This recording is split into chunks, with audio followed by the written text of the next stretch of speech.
स्वागत है आपका आज के एपिसोड में। चलिए शुरुआत करते हैं पिछले अभ्यास प्रश्न से। भारत वन स्थिति रिपोर्ट 2023 के संबंध में निम्नलिखित कथनों पर विचार कीजिए। 1. SFR को भारतीय वन सर्वेक्षण द्वारा वर्ष 1987 से द्विवार्षिक आधार पर प्रकाशित किया जाता है। 2. देश का वन एवं वृक्ष आवरण देश के भौगोलिक क्षेत्र का 21.76% है। 3. कुल भौगोलिक क्षेत्र के संदर्भ में लक्षद्वीप में वन आवरण का प्रतिशत सबसे अधिक है। उपर्युक्त कथनों में से कितने सही है या सही हैं? ए केवल 1, बी केवल 2, सी सभी 3, डी कोई भी नहीं। इस प्रश्न का सही उत्तर है विकल्प बी केवल 2। चलिए देखते हैं इसके विश्लेषण को। भारत वन स्थिति रिपोर्ट 2023 ISFR को भारतीय वन सर्वेक्षण द्वारा वर्ष 1987 से द्विवार्षिक आधार पर प्रकाशित किया जाता है। भारत वन स्थिति रिपोर्ट 2023 इस श्रृंखला की 18वीं रिपोर्ट है, अतः कथन 1 सही है। प्रमुख निष्कर्ष: देश का वन एवं वृक्ष आवरण 8,27,357 वर्ग किलोमीटर है, जो देश के भौगोलिक क्षेत्र का 25.17% है, जिसमें 7,15,343 वर्ग किलोमीटर वन आवरण और 1,12,014 वर्ग किलोमीटर वृक्ष आवरण शामिल है, अतः कथन 2 सही नहीं है। कुल भौगोलिक क्षेत्र के संबंध में वन आवरण के प्रतिशत के संदर्भ में लक्षद्वीप 91.33% में सबसे अधिक वन आवरण है। इसके बाद मिजोरम 85.34% और अंडमान एवं निकोबार द्वीप 81.62% का स्थान है, अतः कथन 3 सही है। तो चलिए शुरुआत करते हैं आज के एपिसोड की पहले प्रश्न से। कभी कभी समाचारों में देखा गया क्वांटम एंटेंगलमेंट निम्नलिखित में से किससे संबंधित है? ए. उन्नत एल्गोरिदम का उपयोग करके डेटा को एन्क्रिप्ट करने के लिए पारंपरिक कंप्यूटिंग में प्रयुक्त एक तकनीक। बी. नाभिकीय विखंडन की एक प्रक्रिया जिसमें परमाणु नाभिक को विभाजित करके बड़ी मात्रा में ऊर्जा मुक्त की जाती है। सी. एक ऐसी घटना जिसमें 2 कण इस प्रकार से जुड़े रहते हैं कि एक की स्थिति दूसरे को प्रभावित करती है, चाहे उनके बीच कितनी भी दूरी हो। डी.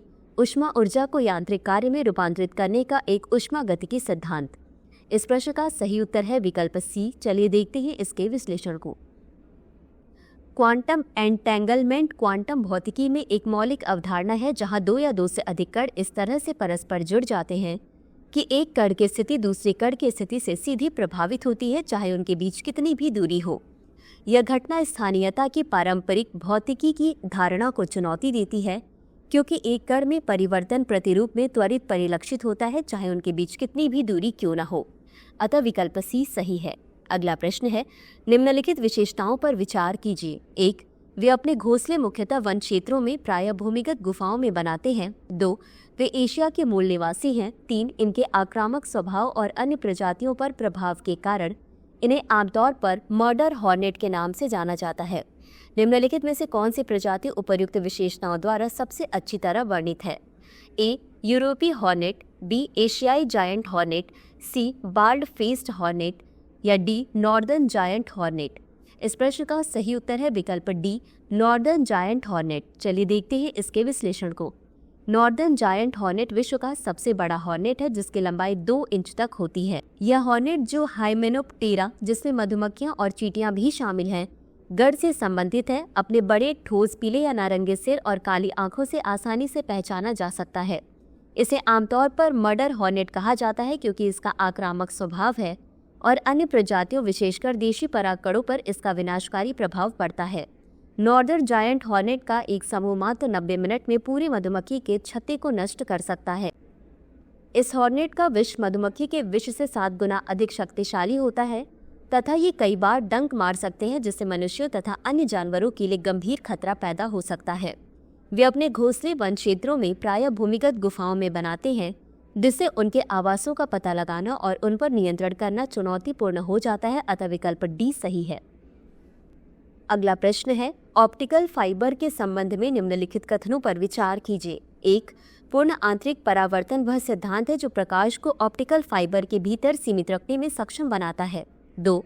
सूचना को ऑप्टिकल सिग्नल में तेज चमकती हुई प्रकाश तरंगों के रूप में एनकोड किया जाता है, जो आमतौर पर बाइनरी अंकों को दर्शाती है। उपर्युक्त कथनों में से कौन सा या कौन सी सही है या सही है? ए केवल 1, बी केवल 2, सी 1 और 2 दोनों, डी ना तो 1 और ना ही 2। इस प्रश्न का सही उत्तर है विकल्प सी 1 और 2 दोनों। पूर्ण आंतरिक परावर्तन वह सिद्धांत है जो प्रकाश को ऑप्टिकल फाइबर के भीतर सीमित रखने में सक्षम बनाता है, अतः कथन एक सही है। सूचना को ऑप्टिकल सिग्नल में तेज चमकती हुई प्रकाश तरंगों के रूप में एनकोड किया जाता है, जो आमतौर पर बाइनरी अंकों को दर्शाती है, अतः कथन 2 सही है। अगला प्रश्न है, अंतर्राष्ट्रीय सौर गठबंधन के संबंध में निम्नलिखित कथनों पर विचार कीजिए। 1. इसे COP21 के दौरान भारत और अमेरिका द्वारा संयुक्त रूप से लॉन्च किया गया था। 2.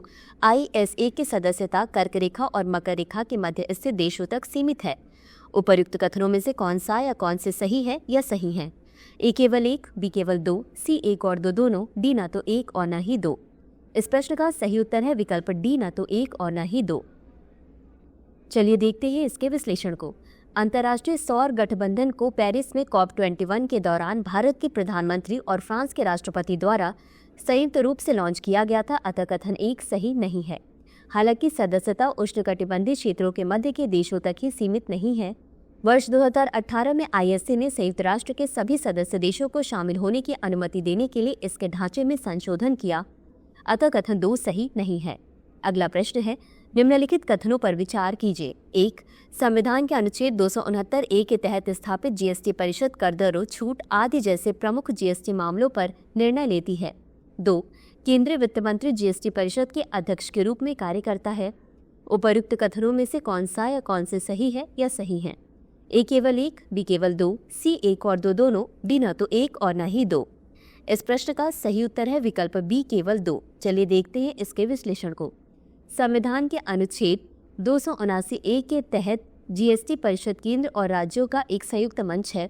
यह कर दरों, छूट और राजस्व बंटवारे जैसे प्रमुख GST मामलों पर निर्णय लेता है, जिससे कराधान के लिए एक सहकारी संघीय दृष्टिकोण सुनिश्चित होता है, अतः कथन 1 सही नहीं है।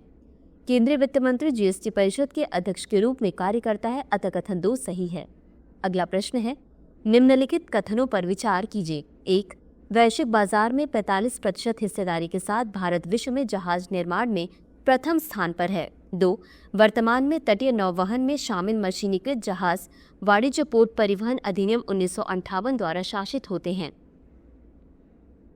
उपर्युक्त कथनों में से कौन सा या कौन से सही है या सही है? A केवल 1, B केवल 2, C 1 और 2 दोनों, D न तो 1 और न ही 2। इस प्रश्न का सही उत्तर है विकल्प B केवल 2। चलिए देखते हैं इसके विश्लेषण को। जहाज निर्माण में भारत की उपस्थिति लगभग नगण्य है। वैश्विक बाजार में इसकी हिस्सेदारी केवल 0.07% है, अतः कथन 1 सही नहीं है। सकल टन भार के आधार पर जहाज निर्माण में 46.6% की हिस्सेदारी के साथ चीन इस उद्योग में शीर्ष पर है, जिसके बाद दक्षिण कोरिया 29.2% तथा जापान 17.2% पर है। वर्तमान में तटीय शिपिंग में शामिल मशीनीकृत जहाज आंशिक रूप से वाणिज्य पोत परिवहन अधिनियम 1958 के भाग 14 द्वारा शासित होते हैं, जबकि गैर मशीनीकृत जहाज तटीय जलयान अधिनियम के अंतर्गत आते हैं, अतः कथन 2 सही है। अगला प्रश्न है, निम्नलिखित कथनों पर विचार कीजिए। 1. एग्रीस्टैक किसानों के लिए एक एकीकृत मंच तैयार करता है और उन्हें कृषि खाद्य मूल्य श्रृंखला में संपूर्ण सेवाएं प्रदान करता है। 2. एग्रीस्टैक प्रौद्योगिकियों और डिजिटल डेटाबेस का एक संग्रह है जो किसानों और कृषि क्षेत्र पर केंद्रित है।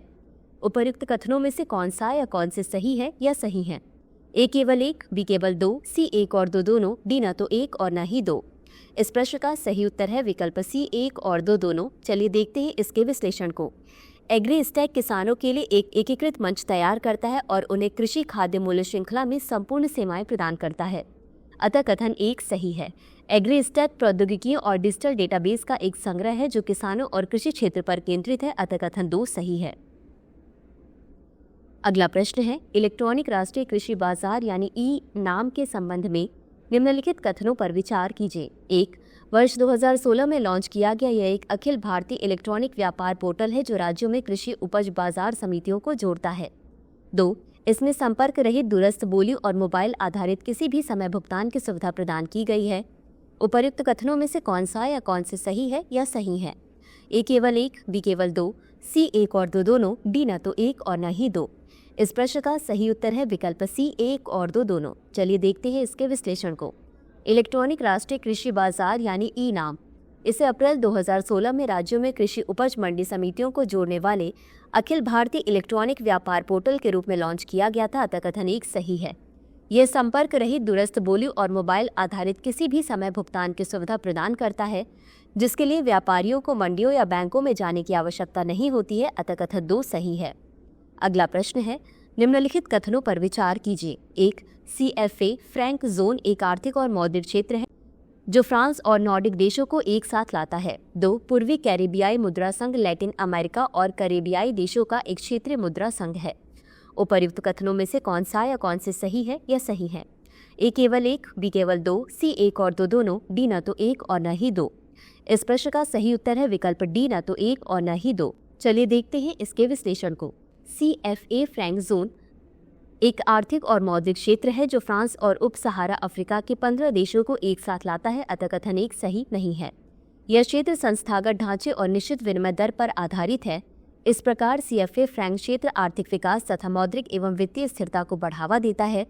पूर्वी कैरिबियाई मुद्रा संघ कैरिबियाई सागर में 8 छोटे द्वीप देशों का एक क्षेत्रीय मुद्रा संघ है। अतः कथन 2 सही नहीं है।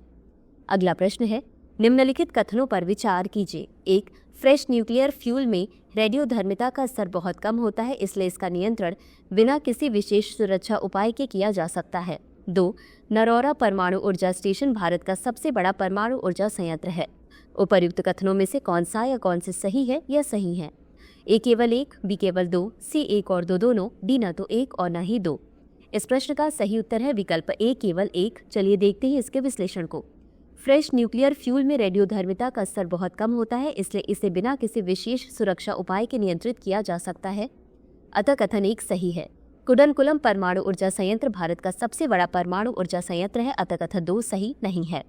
अंत में देखते हैं आज के अभ्यास प्रश्न को। भारतीय प्रतिस्पर्धा आयोग के संबंध में निम्नलिखित कथनों पर विचार कीजिए। 1. इसमें एक अध्यक्ष और केंद्र सरकार द्वारा नियुक्त 6 से अनधिक सदस्य शामिल होते हैं। 2. प्रतिस्पर्धा पर प्रतिकूल प्रभाव डालने वाली प्रथाओं को समाप्त करना, प्रतिस्पर्धा को बढ़ावा देना तथा उपभोक्ताओं के हितों की रक्षा करना आयोग का सांविधिक कर्तव्य है। 3. आयोग को प्रतिस्पर्धा संबंधी मुद्दों पर सरकार या सांविधिक प्राधिकरण को अपनी राय देने का भी दायित्व सौंपा गया है। उपर्युक्त में से कितने कथन सही हैं? A केवल 1, B केवल 2, C सभी 3, D कोई भी नहीं। इस प्रश्न का उत्तर कमेंट बॉक्स में जरूर दें। आज के लिए बस इतना ही। धन्यवाद। डियर व्यूअर्स, अपने एग्जाम की तैयारी को और बेहतर करने के लिए हमारे चैनल को लाइक, शेयर और सब्सक्राइब करना न भूलें।